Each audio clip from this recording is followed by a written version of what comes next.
नमस्कार दोस्तों, आज की इस वीडियो में एक प्रैक्टिकल डिस्कस करने वाला हूं GST, ITC and credit note से रिलेटेड। जी हां दोस्तों, और मैं यहां डिस्कस करने वाला हूं कि जो क्रेडिट नोट हमारे जीएसटीआर 2B में रिफ्लेक्ट होगा, आईएमएस में आएगा, उस आईटीसी को हम रिवर्स नहीं करेंगे। और वह ट्रांजैक्शन कौन सी होगी, अभी हम एग्जाम्पल के साथ समझने वाले हैं। दोस्तों, जीएसटी सिस्टम अपडेट हो रहा है, जीएसटी पोर्टल नए नए अपडेट आ रहे हैं और आईएमएस में भी अपडेट आया है क्रेडिट नोट से रिलेटेड। उस चीज को हम डिस्कस करने वाले हैं।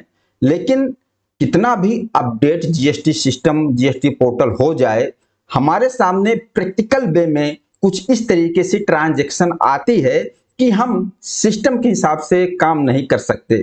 हमें मैनुअल जाकर कुछ ना कुछ ट्रीटमेंट करना होता है। जीएसटीआर 3B में मैनुअल एंट्री करनी होती है, जिसकी वजह से हमें नोटिस भी आ सकता है।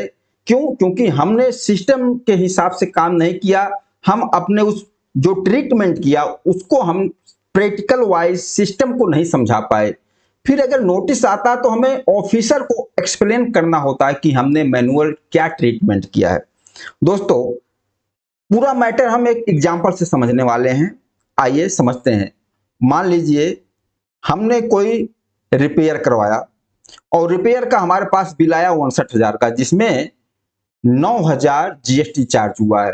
तो ये हमारी इनवाइस सप्लाई हुई और जो ये 9,000 जीएसटी है ये हमारी आईटीसी हुई, हमारे जीएसटीआर 2B में आया, आईएमएस में आया। ओके, लेकिन होता क्या है, ये हमारा ब्लॉक्ड क्रेडिट की आईटीसी है, इसको हम क्लेम नहीं करेंगे। हम ये पूरी आईटीसी रिवर्स कर देंगे। हम आए जीएसटीआर 3B में और जो परमानेंट रिवर्सल 17/5 ब्लॉक क्रेडिट वाला है, इसमें हम 9,000 रिवर्स कर दिए। तो इस 11 नंबर इनवॉइस का हमने जीएसटीआर 3B में कोई आईटीसी क्लेम नहीं किया, पूरा का पूरा आईटीसी रिवर्स कर दिया। ओके, ठीक है। लेकिन होता क्या है, मान लीजिए बाद में ये जो मेरा सप्लायर है या मुझे कोई क्रेडिट नोट देता है, और क्रेडिट नोट किसका देता है, इस 11 नंबर इनवॉइस से रिलेटेड ही क्रेडिट नोट देता है। इस तरीके से क्रेडिट नोट दे दिया 11,800 का, जिसमें टैक्सेबल अमाउंट 10,000 है, इस पे 18% जीएसटी लगा 1,800। अब जो भी क्रेडिट नोट हमारे आईएमएस में आया, जीएसटीआर 2B में आया, तो क्रेडिट नोट का मतलब कि हमारी आईटीसी कम होगी। अब इस केस में जो आईटीसी 11 नंबर वाली थी इनवॉइस की, हमने ऑलरेडी पूरा का पूरा आईटीसी रिवर्स कर दिया है, आईटीसी क्लेम नहीं किया है। लेकिन इसी 11 नंबर इनवॉइस के सामने हमें क्रेडिट नोट आ जाता है और जिसमें जीएसटी है कितना, 1,800। अब क्रेडिट नोट आया तो इसका मतलब सीधा था कि हम आईटीसी कम करेंगे। तो अगर इस तरीके से केस आता है तो आप बताइए कि ये 1,800 की आईटीसी हम कैसे रिवर्स करेंगे। हम इसको रिजेक्ट नहीं कर सकते आईएमएस में, क्योंकि क्रेडिट नोट परफेक्ट है, हमारा ही है। हम पेंडिंग में नहीं डाल सकते, क्योंकि पेंडिंग में डालने का कोई रीजन नहीं है। 1 महीने तक पेंडिंग में डाल सकते हैं, लेकिन पेंडिंग का कोई रीजन नहीं है। तो हम एक्सेप्ट करेंगे। तो एक्सेप्ट करेंगे, एक्सेप्ट करने का मतलब कि अब हमारी आईटीसी 1,800 कम करेगा, क्रेडिट नोट है, और 3B में कम करेगा। तो क्या हम आईटीसी अपने 3B में कम करेंगे? अगर इस तरीके का केस है तो हम आईटीसी कम नहीं करेंगे। क्यों? क्योंकि ऑलरेडी हमने पूरा का पूरा 9,000 आईटीसी रिवर्स किया हुआ है। दोबारा हम आईटीसी कम नहीं कर सकते। इसी इनवॉइस के सामने क्रेडिट नोट आया है, तो हम क्या करेंगे, हम अपने जीएसटीआर 3B में 1,800 की आईटीसी रिवर्स नहीं करेंगे, पूरा का पूरा आईटीसी क्लेम करेंगे।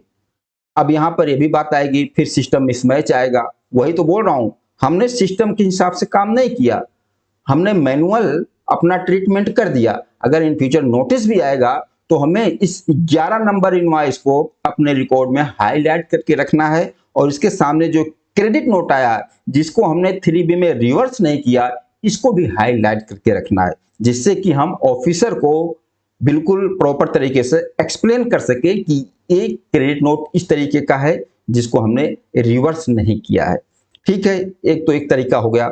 दूसरा, अभी जो आईएमएस में नया अपडेट आया है उसमें क्या बताया जा रहा है कि जब आप क्रेडिट नोट को एक्सेप्ट करोगे तो वहां आपसे यह पूछा जाएगा कि आप क्रेडिट नोट का क्या आप पूरा का पूरा अमाउंट रिवर्स करना चाहते हैं या पार्ट में कुछ अमाउंट रिवर्स करना चाहते हैं। देखो अगर प्रैक्टिकल वे में देखा जाए तो क्रेडिट नोट का मतलब यही होता है, जितने अमाउंट का क्रेडिट नोट आ गया तो पूरी की पूरी हमारी आईटीसी कम होगी।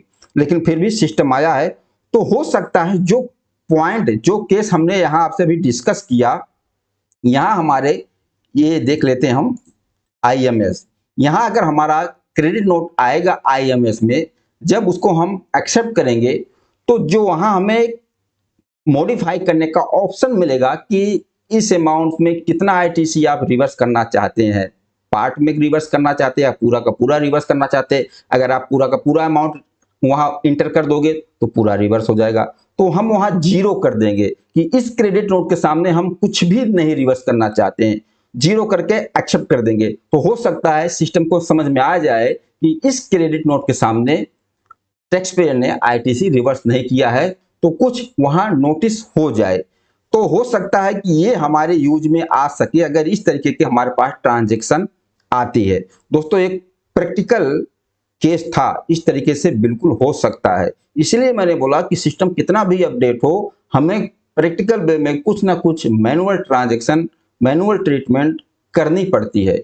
बाकी आप लोग बताना यह वीडियो आप लोगों को कैसा लगा। नमस्कार, धन्यवाद।